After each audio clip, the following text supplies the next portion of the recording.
Today at 21 Rio, there was a scaffolding, as you can see, one similar to that's over my right shoulder.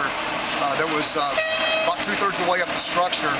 What we know now is that the scaffolding began to fall down.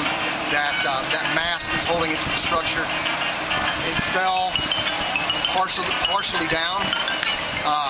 Two individuals fell off of that, fell to the ground, approximately 11 to 13 stories. They're deceased. Another individual was able to ride it to where it stopped, and then able to get inside the building from there. And a third one fell to a lower roof level, approximately 7 floors up. The investigation is ongoing as to the cause. That particular device is called a mast climber, and it's attached to the exterior of the structure.